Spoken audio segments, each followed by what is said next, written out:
गुरु भक्ति योग।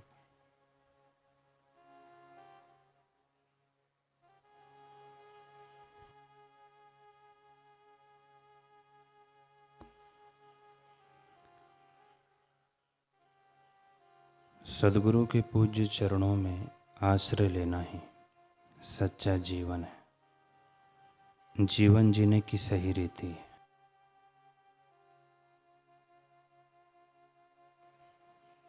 गुरु के शरणागति में जाना यही आत्म साक्षात्कार का मार्ग है। जब तक गुरु में अविचल श्रद्धा न हो तब तक किसी को भी परम सुख भोगने को नहीं मिलता। हमें अयोग्य लगता हो फिर भी गुरु जो करते हैं वह योग्य ही है। गुरु के उपदेश में अविचल और अविरत श्रद्धा सच्ची गुरु भक्ति का मूल है। गुरु सदैव अपने शिष्य के हृदय में बसते हैं। संत कबीर जी कहते हैं, गुरु और गोविंद दोनों मेरे समक्ष खड़े हों तो मैं किसको प्रणाम करूं। धन्य है वे गुरुदेव जिन्होंने मुझे गोविंद के दर्शन करवाए। केवल गुरु ही अपने योग्य शिष्य को दिव्य प्रकाश दिखा सकते हैं। गुरु अपने शिष्य को असत में से सत में, मृत्यु में से अमृत्यु में, अंधकार में से प्रकाश में और भौतिकता में से आध्यात्मिकता में ले जाते हैं। सच्चे गुरु शिष्य का प्रारब्ध बदल सकते हैं। सद्गुरु पैगंबर और देवदूत हैं, विश्व के मित्र और जगत के लिए कल्याण में है, पीड़ित मानव जाति के ध्रुवतारक हैं।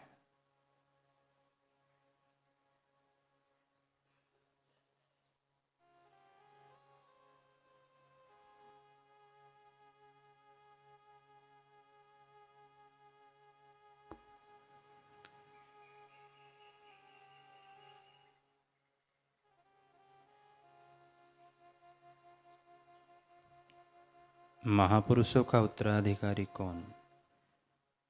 पूज्य बापू जी बता रहे हैं, हम गुरु जी के चरणों में थे तो वीरवान पूज्य बापू जी के सदगुरुदेव साईं श्री लीला शाह जी महाराज के निजी सेवक का नाम वीरवान को भय था कि स्वामी जी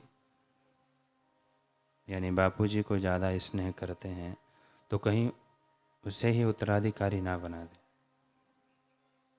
खैर, हमें स्वामी जी की किसी मालकियत का उत्तराधिकारी बनना नहीं था और बने भी नहीं।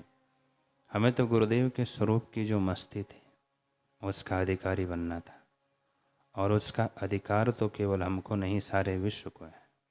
सारा विश्व महापुरुषों के अनुभव का उत्तराधिकारी है। महापुरुष की चीज़ों के उत्तराधिकारी कुछ लोग हो सकते हैं, परंतु उनके वास्तविक स्वरूप के महापुरुषत्व के अधिकारी एक दो शिष्य नहीं, सभी शिष्य हैं। ऐसे अधिकारी हम बने। हमारे चित्त में ऐसा होता था कि हमको कुछ नहीं चाहिए। स्वामी जी ने ट्रस्ट बनाया तो मैंने श्री चरणों में चिट्ठी लिखकर निवेदन किया कि गुरुदेव, हम अपना घर बार छोड़ के आए हैं तो दान की चीज़ों का हमें ना धर्मशाला चाहिए ना माला चाहिए। बेचारा वीरवान कभी कभी ऐसा कार्यक्रम बना लेता था कि यह बापूजी यानी स्वामी जी की नज़रों में गिर जाए। अपने पक्ष में 5-10 लोगों को घेर कर लेता और उल्टा सीधा बिड़ा देता था। मैं देखता था कि स्वामी जी का तो मुझ पर स्नेह है, परंतु यह तो खास रहता है। स्वामी जी के चरणों में सदा इसके पास आने जाने वाले सब लोग इसकी वाह करते हैं। यह लोगों को भिड़ाता है, लोग भिड़ जाते हैं और मैं अकेला पड़ जाता हूँ। परंतु घूमने जाता तो अंदर से आवाज़ आती कि सारी दुनिया भले एक तरफ हो जाए फिर भी मेरा क्या बिगड़ता है। ओम ओम ओम। जब घूम कर आता तो देखता कि उन्हीं के पक्ष वाले लोग मेरे को प्रणाम करने आ जाते और वह भी स्वयं मेरे को मनाने आ जाता था, मेरे से मित्रता करने की कोशिश में लग जाता था। हालांकि हमने उसे कभी शत्रु सोचा ही नहीं था। हम शत्रु नहीं सोच पाते थे, इसलिए वह शत्रु बना भी नहीं पाया। सारा संसार विरोध में खड़ा हो जाए फिर भी मेरा कोई कुछ बिगाड़ नहीं सकता है। सबकी चेतना मैं ही हूँ, मेरा क्या बिगड़ेगा। ऐसी दृढ़ भावना करो तो विरोधी का भी चित्त बदल जाएगा।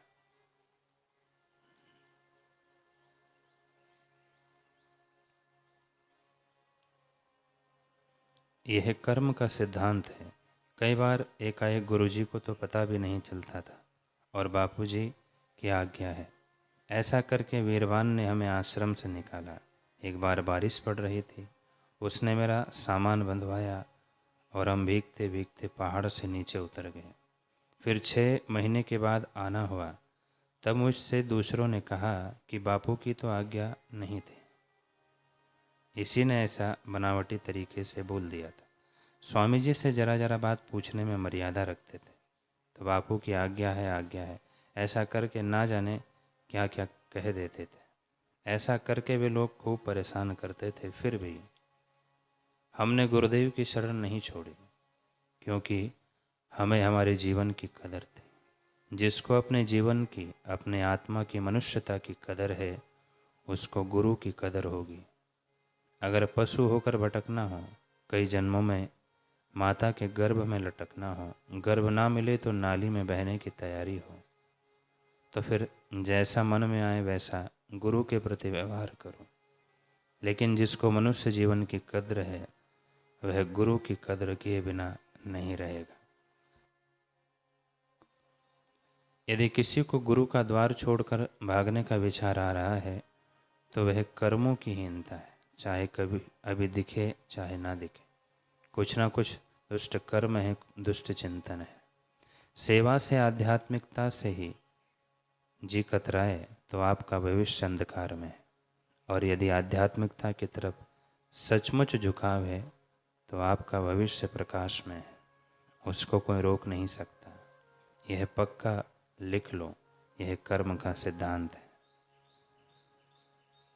मेरे को लोग कितना ही गुरु के द्वार से धकेलते थे, पर हम डटे रहे तो मेरा भविष्य उज्जवल ही हुआ।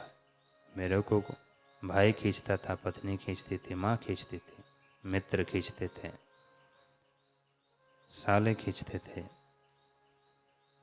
और गुरुद्वार से भी लोग धकेलते थे, फिर भी मैं डटा रहा। मेरा भविष्य उज्जवल हो गया और इसके बाद भी उज्जवल ही रहेगा, क्योंकि मैंने अपने सद्गुरु से निभाया है, धर्म से निभाया है, संस्कृति से निभाया है। तो मेरा बाल बाका होने वाला नहीं है। और जिसने इनसे निभाया है, उसके साथ जो गद्दारी करता है, उसको प्रकृति दंड दिए बिना नहीं छोड़ती। यह भी नियम है। गुरु चरणों में रहकर गुरुदेव की आज्ञा अनुसार चलें तो सचमुच में जीवन उन्नत हो जाता है।